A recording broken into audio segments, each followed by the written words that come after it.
Hi, everybody. I am Tim Schroeder. I'm the owner of Schroeder Amplification here in Chicago, Illinois, or just outside of, rather, in Highland Park, Illinois. Today, we have the very good fortune of being with David Solomon, whose official title is Chief High-Res Music Evangelist at Qobuz. Thank you, David, for coming on today. Official title is Chief High-Res Music Evangelist at Qobuz. Thank you, David, for coming on today. Thanks, Tim. I'm getting one heck of a doubling of your voice, so I'm not quite sure what's going on. That's what's happening a minute ago. How's that? I'm hearing me now still talking. Okay. You want to hop off and come back on? What's that? You want to hop off and come back on? I'm hearing me now still talking. Yeah, let me do that. Okay. All right. Well, so I am very excited to have David on today. He has been in the music industry for a very long time on different levels. He is a musician. He has kind of devoted his entire life to all things music and the curation specifically of high-res music. Has been really kind of a trendsetter and kind of pushed the boundaries for years. All right, how's that? Much better. Good. So I was just singing your praises here, just saying that you've been in the music industry for some time and have been kind of at the leading edge of technology, it seems. You've worked for a couple different streaming companies. You're now working for Qobuz, of course, which for those who don't know about Qobuz, it's, to the best of my knowledge, you can step in here, David, but it's really the only truly high def streaming platform on the market. Is that correct? There's a few that are dabbling around high resolution. Amazon opened their service. I think it's like last November. I think it was sometime right around then. And they're streaming 24 up to 192 as well. And then there's also the company that I actually helped launch in the United States, Tidal, and they're doing their high res via MQA. Yeah, so there's a few, and then there's another one called Prime Phonic that's like mostly for classical listeners. But here's what's really cool: there's starting to become more and more high resolution and full resolution available to the general public. Which, if you think about that, like just even 3-4 years ago, there was nothing like that going on. So it's a really, really cool maturing of the market, should I say. I don't want to say resurgence because it's really different. MP3 or all of the compressed stuff that was going around for the last 15-20 years just sounds terrible. And they're in no way a relation to high resolution, but you have to start somewhere, right? Especially with technology like this. So yeah, it's a really exciting time right now. And Qobuz does have a lot of stuff that other people don't have. Like we're the only high res streaming service that's endorsed by the Japanese Audiophile Society. And so we get to use this little logo here on our recordings. And that's a really, really nice thing because they don't just give that out. That's very, very hard to get. And as you will notice, none of the other streaming services are able to feature that logo. Sure. Yeah, it's pretty mind blowing. And I got to say, with Qobuz, to me, and we'll get more into Qobuz later, but for me, it was kind of like when cell phones could finally fit in your pocket. And you're like, oh, this makes sense. Qobuz was that for me when all of a sudden you had all this information that you put up. The curation is unbelievable. And the fact that it is actually high resolution. Another thing that that I like as a music nerd is that you don't just have high res only, the 192s or whatever. There will be the same album with different pressings, but digitally with 44.1, different sampling rates, etc., different versions, I should say. Which for me, growing up in the 70s and 80s, listening to a lot of CDs in the 80s especially, I some formats that I felt in love with a specific record on 44.1, for example, a CD. They had that kind of grainy, punchy kind of sound. And I listened to a 192, and all I hear is the limitation of the tape that it was recorded on. So it's exciting to have. It's a treasure trove of them. Yeah, there's the limitation of the tape, but there's also, if you've noticed, especially over the last really decade, but really, really blooming over the last 4 or 5 years, that recordings are just getting better, period. There's no way that you could have recorded, let's say, a Billie Eilish album the way it's being recorded now with $1 million studio in, say, 76. But think of the difference between, say, and I know this isn't really apples and apples, but just think about a Led Zeppelin recording as opposed to a Billie Eilish recording that was done in her bedroom with $3,000 worth of gear. And I listen to this recording, and as a amateur recording engineer, I sit back and go, how did you guys do that? It's absolutely amazing. But more and more of these incredible recordings are being recorded now in high resolution, and they're literally the best recordings that have ever been available to human beings. No question. Absolutely. So it's a super exciting time.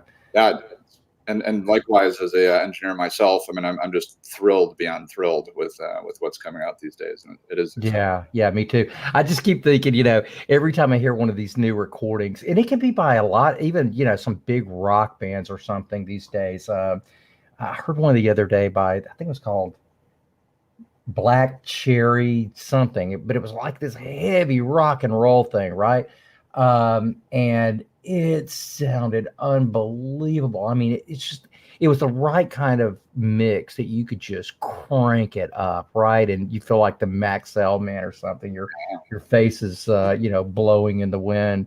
And I often think of, oh man, why couldn't they have had this for Ozzy or for Pink Floyd, which had pretty darn good recordings in the day. Sure. But they're nothing like you can get today. Yep, absolutely. So yeah, these days you find, and there's just hundreds of examples of how you listen to something in 2496 or 24192 or 2488, something that's sampled correctly in the studio when it was a remaster or whatnot. And it's a total pot shot. Some of them sound really, really good, and some of them you're going, yeah, this is marketing. Because they just don't sound good. There's nothing you could do to make Edgar Winter, White Trash sound good. There's just nothing. I love the music. I'll play it all day long. Yep. The music to me is the most important. Resolution would be, really under that. But you're never going to get that. I don't care if they do it in 32/384. It was sort of a bad recording to begin with. Yeah, no doubt.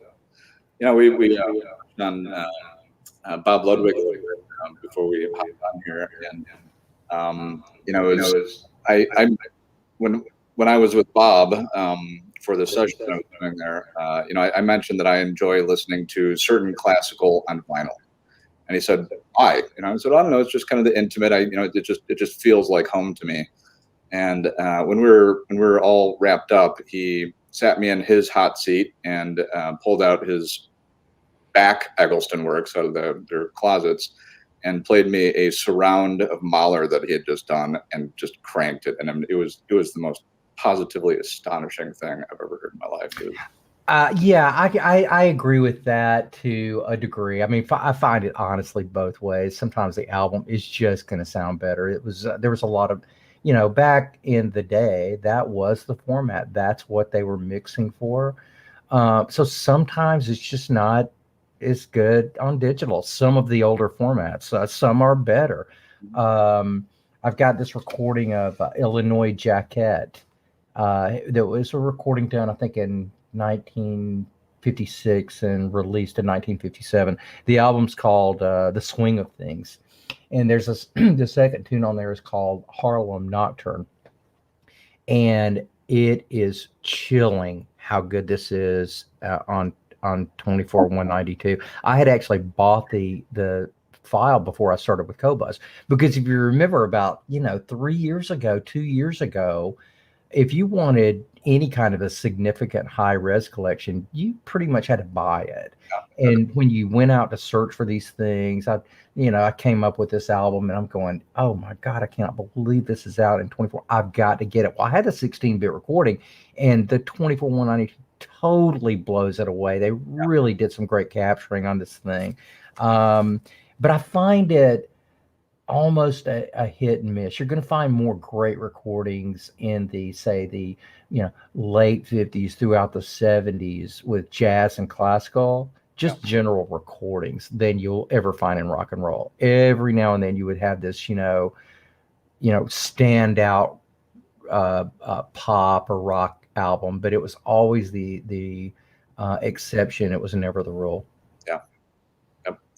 And we're just having people in and listening to different systems, etc. If they're into kind of 70s rock and roll, it's always pretty flat typically, and then I'll play them something modern again, made in somebody's bedroom, and it's just epic. It has air, it has dynamics. It's just phenomenal. Of course, those are very general terms, so. Yeah, and I mean, to me, the music is still the most important thing. So if there's an album out and I have to listen to it in, not the greatest conditions, I don't care. It's the music that, that gets me up. I can even be in a record. I can be in a grocery store, and like some chilling tune will come on, and I will get cold chills. I just love music. I was at the grocery store, I don't know, a month or so ago, and Bobby Gentry, who was a fairly famous singer in I think the late 60s. This tune came on, and I'm listening to it, and I'm just like, enjoy. I get home and I look it up, and I pull it up on Qobuz and listen to it. It was just fantastic. But the most important thing is the music. And if you could have that music sound great with high resolution, fantastic.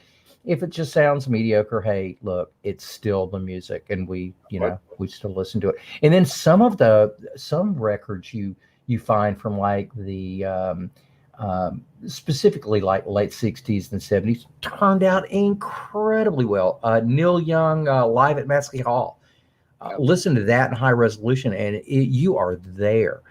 The recording engineer did a fantastic job on that album, and you get that, just like you were talking about. You get that air around you. You get that feeling that you close your eyes and you are sitting there listening to a 21-year-old Neil Young, who is way, way beyond his years, sitting in the middle of Massey Hall with his acoustic guitar, just him, with the place completely packed out, and he totally slays it. Yep. Right on. My wife is an opera singer. Oh, wow. Opera singer, and so she came in here, and the first time that she was exposed to like the Eggleston Works speakers and high def, we were listening to an opera piece by one of her favorite people, and the speakers weren't in the right place, nothing was set up, and we just wanted to hear them, and she's also a vocal coach, and she got on. We played 5 seconds, and she could not believe. She said, "I can tell how her tongue is formed in her mouth right now," and my wife could really care less about audiophile stuff or and really music, to be honest.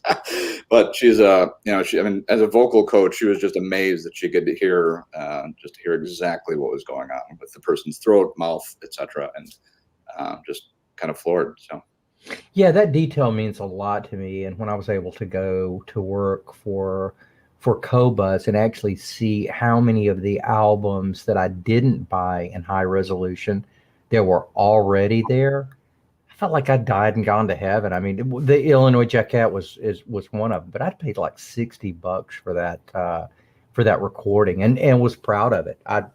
Tons of people got to hear it and had their jaw drop and going, yeah, no, it's not a modern recording. It's not even stereo. This is a mono recording. But you close your eyes and you know that saxophone, it's like about as close to in your room as you're going to get it. And to your point, you hear things like, you hear the tongue on the reed. I mean, it's just, everything is just so high resolute. And tons of people I asked Tim, it's like, describe high resolution. It's like, how do you describe high resolution? It's almost like describing art. But really, I think I came up with a really good way to describe it. And what it is, it's everything is tiny. It's a lot of small things happening at the same time. And I'm talking about the tiniest details you can think of. But when there's millions and millions of tiny details that help define the timbre of the instrument, or the material of the room, or that final nth degree of decay. When you start adding in millions and millions of those tiny details, it starts making a difference, especially if you're interested in it making a difference. If you're that kind of a person. And I tell people all the time, look, if you're a casual listener, you turn it down low, you're doing vacuuming, you're in your car with Bluetooth, you're not really into that degree of detail, get a Spotify. It's fine. Yep. Qobuz isn't going to cover everyone. We're trying to cover the people like me, and you, that nth degree detail is super, super important to me. And that makes it more human for me. I mean, it's not that I want to hear, the symphony orchestra's chairs squeaking or their pages turning or the spit in their valve, but there's actually a Chrissy Hind thing, a Pretenders piece where, I think, when I first got Qobuz, I was listening to, just everything I could find in high def, of course. And there's a part in one of her songs where you can not only hear the artificial reverb that was put on her voice, but you can hear the booth also, and it just made it very, very human, to me, and something kind of just very tangible, so good stuff. But hey, let's back up a little bit, and I'd like to hear kind of more about you. So we're all here in service of the music, of course, and everybody has their own journey with music. Could you tell me a little bit about yours? You're obviously a drummer and a musician of sorts, and tell me a little bit about your journey. That's pretty funny. You're a drummer, a musician of sorts. I tell people I get to hang out with musicians because I'm a drummer. Yeah, got a few drummer jokes if you want. Oh man, we could do a whole show just on drummer jokes. There are, millions of them, and believe me, I have heard them all. I'm pretty sure I've heard them all. Yeah. My journey started when I was maybe 4 years old. My aunt used to play and sing for us all the time. She would always have her Gibson J45 with her. And there was never, I don't think she ever got off the third fret, but she would, strum these pretty chords. She would open up her guitar, right? The first thing was like, she would open up the guitar and that aroma was escaped from the case, right? And you smelled that wood and the metal, and you just smelled that unique smell. Nothing in the world smells like that. It's kind of like opening up an album, right? Nothing smells like an album. So you open up the guitar, and I still remember to this day the distinct smell from it. And then she would pull it out and tune it up a little bit, and then play C, D, G, E. It's just some real basic chords, and she would sing a little tune. She had a really pretty voice, and she would play for us anytime we went to her farm, and anytime she would come down. I just loved it. And when I was about maybe 6 years old, she put it in my hands, and I couldn't play anything, but I strummed it, and just the sound and the harmonics, and it was a moving experience. And I've loved music my whole life, and she was a real big example for me, and really taught me the love of music. So I got to play around with her for a long time. I own this guitar now because she passed away.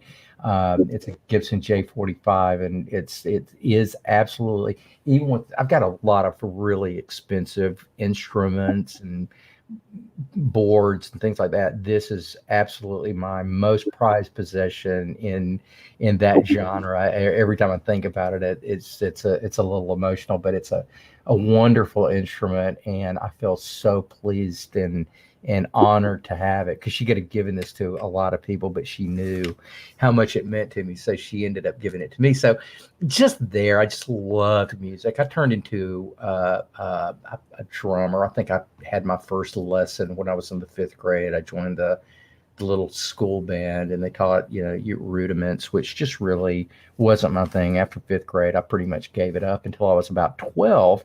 And I knew I wanted to play drums. I always knew it. So I worked really hard all summer, bought a set of drums for $80, which was a lot of money for me back then. I had saved up all summer long, and cut endless grass. When you cut grass for $4 or $5 a lawn, takes you a little while to save up for a $80 anything, right? So I bought the drums and started playing. They sucked, but they were good enough to hit on. They were good enough for me to learn what I was doing, and from then on, I just started acquiring drums. And then about 16, I started playing guitar, and I've been playing guitar now, since I was a kid. But I never really claim I'm a real guitarist. I claim I'm a hack guitarist. So if I played for you and I didn't really say much, you'd go, "Wow, guy's pretty good on his guitar," but I really know no theory, and I can't read music. I can just kind of make it sound good. I play for my own edification. I play for my own joy. And I know I'm never going to go out and, sit around and play for anyone. I can't sing anyway. But at any rate, I've been doing that, pretty much my whole life. And then, of course, went into mixing and bands after that, and just had a super, super time doing it. Got married and left the music industry, because you just really can't be married and have babies and have anything stable. So I thought, well, this whole thing was a total just a mistake, or just hap circumstance. So I thought to myself, well, if I get a job at a hi-fi shop, I can, I could probably get a really good deal on a hi-fi, and I'll do that for 6 or 8 months, and just see how it works out. Decades later, I still love it. For the first 5 years I was in that industry, I couldn't believe they were paying me to do it. I was having such a great time. I mean, all I had to do was like play music for people, and they would just buy a bunch of stuff, and all of a sudden I was like making real money. And I did that for quite a few years. Then I went into a distribution. I started distributing a company called Monitor Audio, and then a company called Musical Fidelity. And then a friend of mine and myself opened up Peachtree Audio. I think that was in 2004 when we got the idea. It took us till 2007 to come up with an actual product. But we were looking at what was available at the time, and then how people actually use their equipment. And at the time, really there weren't very many, because the CD was out, and it was really taken off. Any growth in the industry, it was around digital, right? And there really weren't even very many analog sources. There was a tuner, if you still listen to tuner, which people did. There was a turntable. People were pretty much giving up on tape decks by that time. It just wasn't really a thing. So my partner and myself said, look, why don't we come out with instead of coming out with an integrated amplifier that's got 17 analog inputs. What's analog these days? There are no analog devices. It's just like a waste of space. Let's come out with something with an analog input or two, and everything else digital. So that's what we were, the first company that ever did that. And I think a couple of years later, we were on the cover of Stereophile and got Product of the Year. People were flipping out over it. All these big Japanese companies would come by booth at CES, and they're looking around the back of this unit. I mean, these are the big guys like from Yamaha and Sony, and they were bunch of Japanese guys. Typically they would come out, they would speak some Japanese to each other. I had no idea what they were saying, other than how could these little podunk guys have trumped us so badly, because it took the industry about 3 years to catch up with it. So I really feel like we changed the industry and the direction of the industry, because nobody was doing that before Peachtree. What year? That was, I think we opened it up in 2007, and I left around 2014 because I wanted to do something else. So I got an opportunity to go to work for Tidal, which was like way cool, because I got to launch the first full res streaming service in the United States, which was way cool, because even back at Peachtree, when my favorite streaming service, I'd finally gotten into it. It wasn't my primary, because it was only 320 kilobits per second. It's around Bluetooth quality or so. But that was really cool. Nothing like that had ever been done. There's a guy named David Hyman who opened up a company called Mog. I don't know if you remember that, Music on the Go. It was a really cool little streaming service, and they played everything at 320. And I'm going, you know what? This doesn't sound bad. I got turned on to more music with that service than you could imagine, and buying, like the full files and that kind of thing. But I was noticing that streaming had gone from like 64 kilobits per second with when XM and Sirius started. They were like at 64 kilobits per second. You couldn't even listen to voice at 64 kilobits per second. It would, that kind of breathing thing and that kind of thing. I just couldn't listen to it. I hated it. And I didn't pay any attention to it, because I thought it was just stupid for people who wanted something a little better than AM radio, which in some cases it was, in some cases it wasn't. But then the higher resolution stuff started coming out, and then they came out with this company called Pandora. You remember Pandora? Sure. Kind of cool. It didn't sound very good, but if you were passively listening, it wasn't bad for a radio station, right? Because it would come on, you would go, wow, who is that? That's really cool. And then you would go find the full resolution of whoever that was. And then Apple came out, and they were at 256 kilobits per second. Sounded starting to kind of get there. And then Ma came out. Well, if you look at history, you can always predict the future, right? You can see what's going on. So I'm going to myself, and I tell my partner this. I'm going, okay, we went from 64 to 128 to 192 to 256 and 320. What's the only thing holding us back from streaming full resolution? I wasn't even thinking high resolution there, but I'm thinking if we could just get to full resolution, this is going to change the world. What will it take? What kind of bandwidth would it take for us to actually use and do full resolution? Because Jim, that's where it's going. I would tell people that, they would go, you're crazy. This stuff's always going to be crap. It's always going to be low resolution. I'm going, no, it's not. So in 2014, I got to launch Tidal, and they were full res. They were full 1644 at that point. That was pre-MQA. And had a total blast doing that until Jay-Z bought it. And I think I lasted about 6 months. I'd never even met the man or really anybody on his team, but I guess he took a look at me and go, that guy, he's not in my posse. So I don't think he realized the passion that I had for this, but at any rate, I sadly kind of went away, and actually went back to Peachtree for a year or so. And then I heard that Qobuz was coming to the United States. Well, I'd read about Qobuz, and they were like streaming high resolution. Well, this is part of my dream, right? So I'm going, hey, you know what? I would be really, really good at this, because it's not a job. It's a passion. This was like my avocation is my vocation. So this is like my hobby. I'm going to have the greatest time in the world.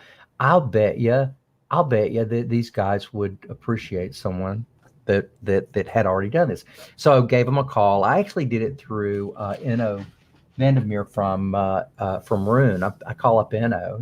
He's a good buddy, and I'm going, hey man, do you know anybody at Qobuz? I hear they're coming here, and I would like to interview these guys.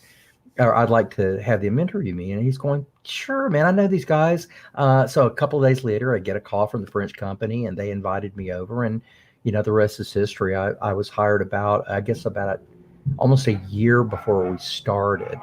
Maybe it was 8 months before we ever even started. So I was able to come in, sort of get the market ready for us to launch. But it was wild because people couldn't even say Qobuz. Yeah. It was so it was such a weird name, right? But in the meantime, people learned how to say Qobuz, kind of figured out what we were, and we've taken this unknown entity in a 2-year period, and it's really quite popular. It's really quite popular these days. But the cool thing is, and you sort of brought this up to begin with, what do you think about, these other streaming services, these other high-risk streaming services? I'm going, man, I love it, because every time anyone mentions anything or markets high res, we stand just as good a chance of getting them as anybody. So today, because I think mostly of Amazon, more people know about high res or have the idea of high res in their head than ever before. But once you get into shopping, right, you go, well, Amazon's got this to offer. This other service, what is this? Oh, well, they do this and this and this and this, all of the cool things that we do. I think we'll go for that. Our subscriptions are just going completely crazy. We're getting more people than you can imagine. So yeah, it's been a lot of fun. And so these days, not these days, but hopefully soon I'll be able to go back around to the shows and seeing manufacturers and dealers, and going to NAM and South by Southwest. We're sort of in this whole big circle. It's not like the small circle of just the audio dealers. These days we're dealing with the audio dealers, we're dealing with press, we're dealing with manufacturers, we're dealing with the pros, we're dealing with artists. So it's a big circle, but it's a super fun circle. Yeah, it sounds absolutely amazing. So kind of to your last point here, so can you give us kind of a big picture on how a streaming company works? I mean, roughly how many people do you have? I mean, what are the different components? Obviously, you have like marketing and tech and all that kind of stuff, but just I really have no concept of how a company like this would function. Yeah, let's see. There's a lot of moving parts to it. So the initial company, Qobuz, started, I think around 2013, and they really got going just with classical and jazz. It was a kind of a small company. So you have your base company, and that base company, I was about to go somewhere else, but let me just kind of give you the overview. That base company, whoever it happens to be, Tidal, Qobuz, Spotify, Apple Music, we all kind of start out the same. We start making deals with record companies. Yes, you can have this, you can have this, you can have this, you can't have this, right? Like at first, remember the Beatles? You couldn't stream the Beatles. So this is because it's just all evolving, right? So make these deals with the record companies. The record companies that we've made the deals with end up sending us huge files, because when I say we, the company at the time negotiated, we want your very best file at the very highest resolution you can get it in. So they send out all those trucks worth of information to the different companies at different resolutions. Like if you look at Spotify, they're paying hardly anything, a few cents for the cuts. We're paying like a whole lot more, because the record industry, they're no dummies. The bigger the file, even if it doesn't cost you any more, we can sell it for a lot more. And now we've got these idiots that are actually wanting this stuff. They're actually wanting to pay us for it. So they send us the big files. Where our files are this big. So Pandora's files would be this big. Apple's would be this big, Spotify's would be this big, right? So the bigger the file, the more they charge. That's why you can get Pandora for, pretty much free. It's all ad based. It just doesn't cost the company a lot. And then when you do buy it, I can't even remember what they charge, but it's hardly anything.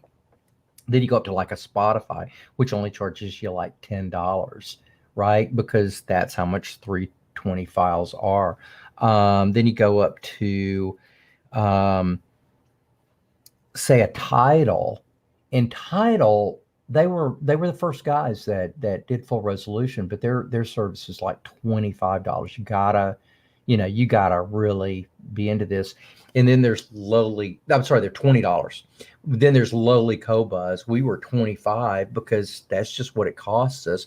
Well, when Amazon came into town, they negotiated $15 for the same files that we were getting for 25.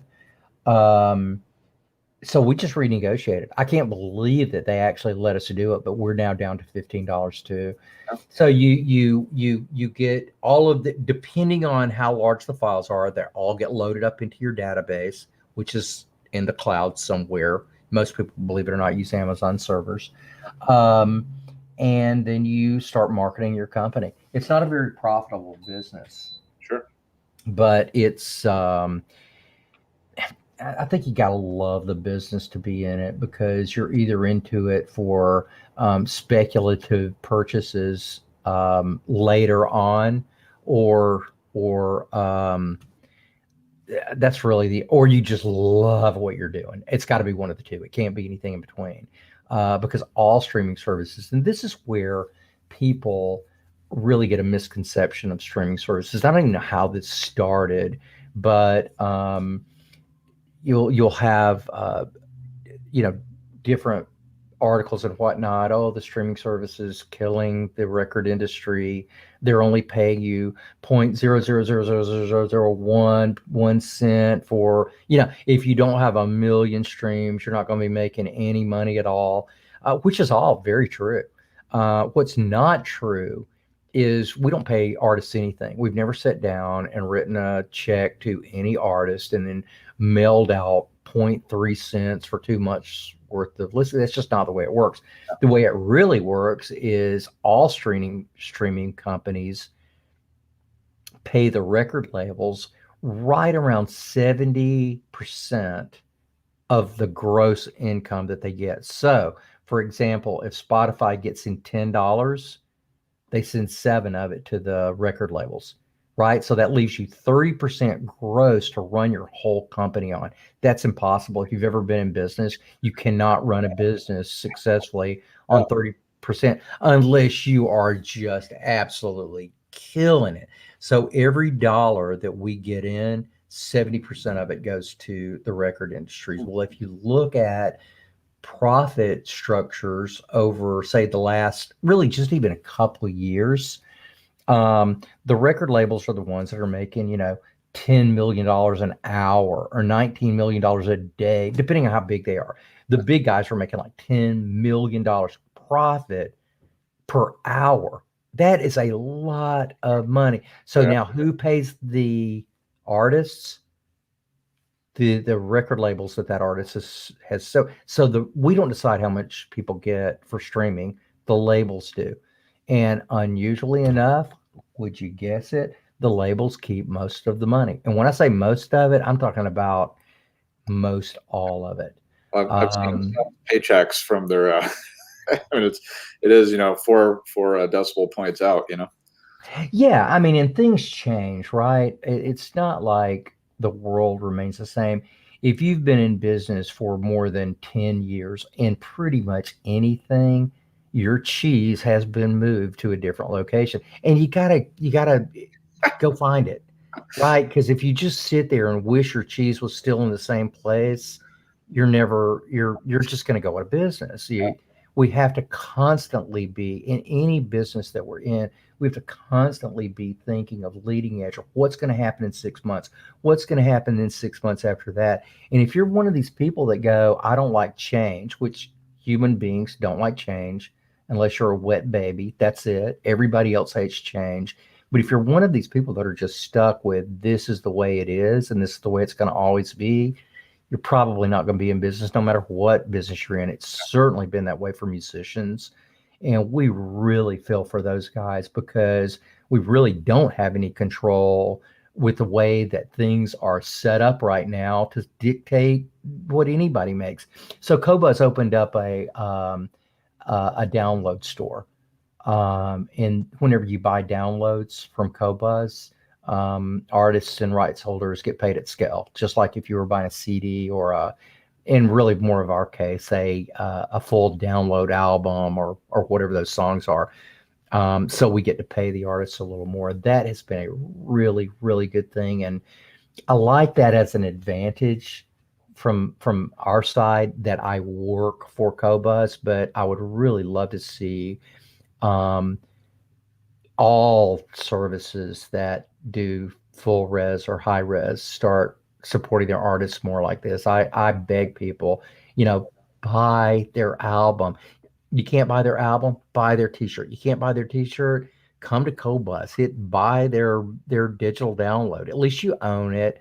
But the really cool thing is you're helping out the artists. So the stream business it's hard. I mean, it's really hard. We got a ton of engineers every single day that, make things work. That it looks easy, but it's really, really very difficult to keep things up and to keep up with all of the changes in software that everybody else is making. Because if you don't keep up with that software or those hard software updates, then your unit just doesn't work. So there's a whole lot to be done every day for these engineers. So we're one of the smaller guys around, really. I think we've got the absolute highest quality sound because that's the thing that's the most important to us. But you're not going to see Qobuz lead the field too much as far as features go. We're like almost a stripped down race car that is built for total performance. Now we got a lot of other cool things in there, all the articles and editorial that we put in there that is pretty much not in anywhere. One of our taglines is "We are the music lovers," and we are. Everybody that works at Qobuz is a music lover, and you can tell by not only the product but the way that we write about musicians and even the way that we write about gear. We've got a little gear review site. And so, we do a lot of things that other folks don't do. But the main reason that you would go with Qobuz is that we've got so many high resolution albums that other people don't have. And the way they're high resolution is just the way that studios play them back. They're 24 up to 24 192, and really pretty much any DAC these days will resolve 24 192. Yeah. So did I answer that question okay, or was I just going so scattered? It worked for me. I don't remember the question, frankly. But, well, you were saying what's the umbrella? How does that work? How does the streaming industry? That was good. No, that was good. You mentioned a couple things. I mean, your curation seems to be second to none. You mentioned the descriptions, etc. It's apparent to me as an end user that the company really is a bunch of music lovers. I mean, they're just the attention, the way that things are written, the way things are just kind of presented. And as you mentioned again, the fact that you have an online download sales component is a big deal. So I've noticed a lot of people that are not necessarily on Spotify or you mentioned before, Spotify will have select albums, or when you go to the record companies, all the streaming services essentially, say you can have this album but not this. Does that make sense? It seems to me that like I'm a Zappa nerd, and I love jazz. I mean, I like kind of things that are really kind of off the beaten path. I mean, Rashawn Roland Kirk. I mean, just on and on and on. And it seems like everything I've ever looked for is on Qobuz. Now we've got like 70 million tunes. But man, we were missed. We had some huge holes, some huge gaps in our library when we first started. It's finally starting to come together. Um, and now it's kind of hard to find stuff these days that we don't have. Every now and then you're going to be able to stump us. Spotify and Apple definitely have more material than we have, but not for long. We're catching up like really, really fast, and hardly I ever hear, I couldn't find this. And I used to hear that all the time. And here's something really, really cool. Most everything coming into Qobuz these days, or most all music that's released these days, it's in high resolution. So they start off at 2444 or 2448 or 2488 or whatever their studio does. And so we are getting so much high resolution. It's incredible. I'd say about 70-80% of every cut that we're getting, every album that we're getting these days is coming in high resolution. So on the sales side of things, in terms of downloads, do you have downloads available for every title you stream? Yeah, plus more. Wow. And so many of them are in high resolution. So if you're one of these people like I used to be, and you really want to go get as many high resolution recordings as you possibly can, just go to Qobuz and check them out. Now, here's the really cool thing. We've got these. First off, you don't even have to be a member of Qobuz. You just go to Qobuz.com and go to the download store. And at that point, we're like Amazon. You just buy whatever you want. But if you are a member of Qobuz and you're a downloader, we've got this. It's not $15; it's like 25. But we've got a tier called Sublime Studio, and if you're a member of that, then you're downloading stuff for almost half price of the already discounted price. And I'll give you an example. I just looked this up the other day because I'm a big Neil Young fan. And we've got the full collection in 24/192. And we're like the guys that have got that. They pulled the collection from Tidal. So I was looking at them going, well, one of my favorite Neil Young recordings is Harvest. I love it. It was, it was big when I was a kid, and I just loved it. Right. So at any rate, I was looking that up because we just got in the collection. I'm thinking, what can you buy a high res Neil Young recording for? Because I'm thinking to myself, if I were to have done this 3 or 4 years ago, I would have easily paid $50-$60 for this and not blinked an eye, because it was worth it to me. I would actually use it. So I'm looking at it and it's going, 24/192, $19.99. If you're a human being, if you can breathe, if you can fog a mirror, you can buy this thing for $20. But then I looked, and what you could get it for is, if you're a Sublime member, is I think it's $11. So it's like now you can buy a full 24/192 album from Neil Young cheaper than I could buy the CD. Yeah. Cheaper than I did buy the CD. Yep. So yeah, things are changing big time, yeah.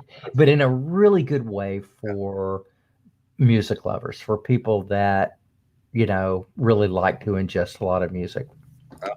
That's extremely exciting to me as somebody who buys a lot still. But yeah, so I'll have to check that out. Yeah, so do I. In one way or another, I'm still big into vinyl. Mm-hmm. So I buy a pretty good bit of vinyl, and when I've got this time and I'm in my one room that's got my good table and the mood hits, then I'll put on some vinyl, because I like the interaction. I like the ritual. I never got over really that ritual of opening the album and smelling it, and then putting it on and reading the cover. Yeah. It was really hard to read covers when CDs came out, right? Yeah, you would try that. I bought Lamb Lies Down on Broadway on CD. I had the vinyl, and of course, you read every single word of it's like a book on the inside cover of this thing. And it's kind of a nonfiction, really out there, weird book, right? But you would sit down and read every single word because you knew Peter Gabriel had written this. And it was just like this cool story. But you get the CD. I still remember getting that CD and opening up the booklet, going, you can't read that. Yeah. You can't read that. They had to use like, 0.3 font or something. It's like they didn't mean you to read that. They didn't, if you've got a magnifying glass, if you've got like the Hubble telescope, you could probably read it. But outside of that, that's a total waste of paper. Comes with a monocle. Yeah. So let's talk about Bandcamp for a moment, because I love Bandcamp. Yeah, Bandcamp is really cool. My entire life is in service of music and musicians.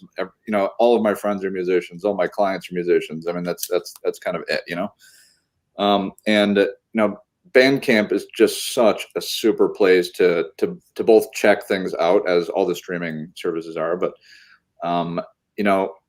being able to download in different formats is cool. And of course, first and foremost, it's things that may not get picked up by Qobuz or one of the larger places, probably a whole lot of it, and the fact that the money goes to the musician. And when this whole COVID thing hit, and everybody's, oh, the poor musicians, nobody's working or anything, I'm like, well, go buy records. Right. Buy records. That's how they make money. Buy records. So I spend a pile of money at and buying vinyl, downloads, everything from smaller record labels, etc. on Bandcamp. Yeah, and the thing with that is, it's like, I just wish everybody in the music industry that had good musicians working with them understood distribution better, because everything is done through distribution with streaming channels. And there's some bands out there that, well, probably like when we were growing up, right? They're so good. You're going, these guys should make it. The cool thing about Bandcamp, that didn't exist when I was making music. And at least you had a chance of getting your music up there, right? So this is one more vehicle. And a lot of people have made it on Bandcamp, but it's that next one vehicle that was added into the chain that has made a lot of that possible. So I'm with you, man. I dig Bandcamp. What a cool story that is. And really the vision was beautiful, straight from the heart. I really love that. One day I'd like to do something like that with Qobuz and have us start uploading artists out like at will. We're real into stuff like that. It's just, our biggest problem is just, it takes engineering power. It takes a lot to get something like that going. Yeah. But I think you'll be surprised over the next 2 or 3 years on what we're going to do, because so much of what we do is focused on the musicians and the rights holders and people that really need to make money off these things. If you've ever caught one of my live streams, one of my big things is, God, go to the download store, buy this thing. It's like, I know you can stream it, but buy it. They need a hand. There's this new group called, and they're not even really that new now, but I've been advocating them since I heard them the first time. It's a group called Lark and Poe.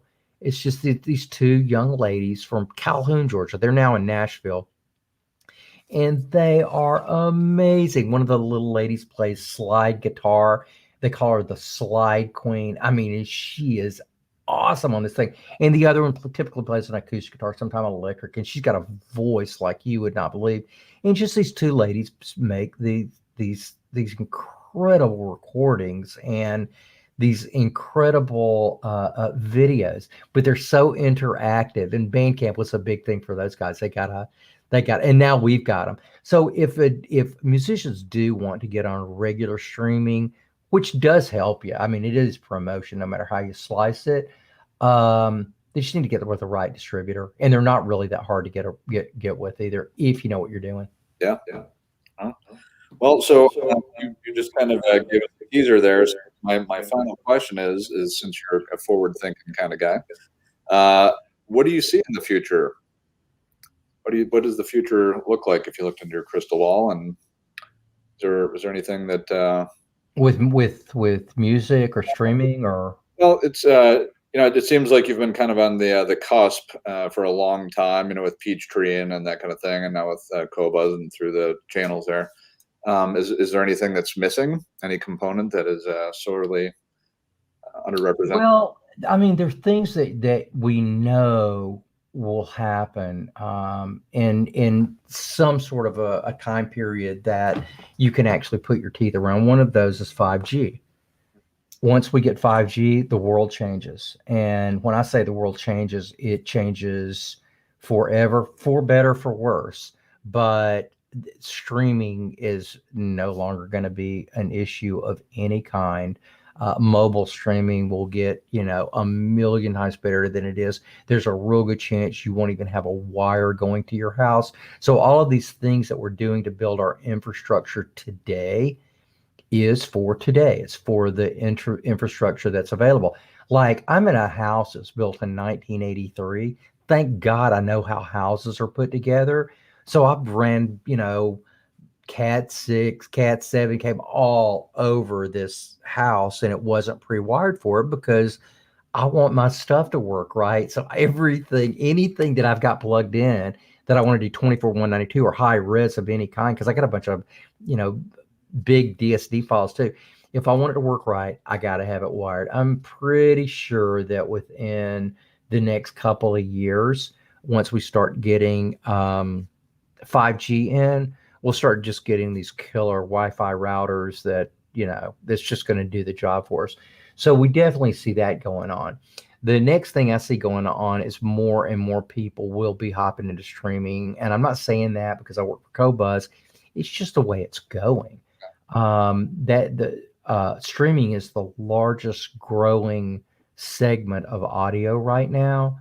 And so that really helps a whole lot of companies that support the streaming companies make product that's more relevant. So you'll start seeing, and you already are, start seeing a plethora of DACs. You're going to start seeing streamers that are incredible. I just saw one. I can tell you about it because it's out. I almost didn't tell you about it. But you see this little piece behind me here. I don't know if you can see this piece. It's a new Bowers and Wilkins Foundation piece, which is fine. I mean, it's a piece of product. But the thing that really excites me the most is their new app. Almost all streaming service apps right now are basic, not much more than Sonos gave you back in 2003, 2004. You find the artist, you find the album, you find the track. It's just sort of a tree, right? It's just the way it works. Well, Bowers and Wilkins just came out with this app that is so cool. I open it up, and the first thing it shows is we've made a playlist for you. Now I had to sign into Qobuz, right? So they kind of already know what I'm listening to. But who does that? Oh. It had a nice little picture of a few albums that I'd listened to recently, and I'm going, you're kidding me. They're making this for me. I felt like they were making it for me, right? So I think you're going to start, and there's a whole bunch of more features that nobody else has got on theirs too. That's going to change the way apps look. So we're going to be seeing a nice change in the way apps look and they work, probably starting about right now. And then companies like Rune. Are you familiar with Rune? Yeah, sure. So if you're not familiar with Rune, there is no music management system that even comes close to Rune to help you listen to music. You're going, well, why do I need anybody to help me listen to music? There's millions of tracks right there, and it plays right through the app. Well, the reason that you need help is because you listen to 100 albums, period. Your collection, I don't care who you are, 100 albums is about what most humans that love music sort of hover around. Right. So it's one thing managing a collection of 100 or 1,000 or even 10,000 records. But when you start dealing with millions, most of it will go to waste if you don't have some sort of a music management system that helps you discover what they already know you're going to love. And that's a very, very apparent when you start playing their radio, right? Yeah. You've used their radio. Sure. So I hit the Rune radio after I've listened to Stravinsky, the Firebird Suite, and it starts, just pounding out classical music that will, like punch you in the chest, right? So you might get Copland's Fanfare for a Common Man, or the Minnesota Orchestra with one of their big, pieces. But it's so much fun to discover music that you don't know. Or when you get to that blues piece, right, that you go, who in the heck is Melvin Washington, and where has he been all my life, right? It's like it started off with maybe Stevie Ray Vaughan, and it just goes off to these wild places. So listening to music is just going to continue to get more advanced. AIs are going to get more advanced, and then that'll be our resurgence. Yeah. When humans start taking over AI again, and they're going, you know what, I can do this better than they can do, which is one of the reasons that we've been slower with our radio, because we will be using some AI, but we're using a lot of human components. So right on. After that, electric cars are going to get big. Drum machines are going to go away. No, they're not going to go away. People will record live. Yeah. Record live, right? People record auto-tune. It's not going to be used anymore. Some bad things are going to stay and they'll improve, and then some good things will probably go away and we'll never see them again. And the only reason they were good things is because we had them when we were kids and they're special to us. Yeah, a good friend of mine, musician, he came across a letter that his grandfather had written back in the 50s when multi-track was just kind of coming around, and I guess it was probably in the 60s because it had kind of taken hold at that point.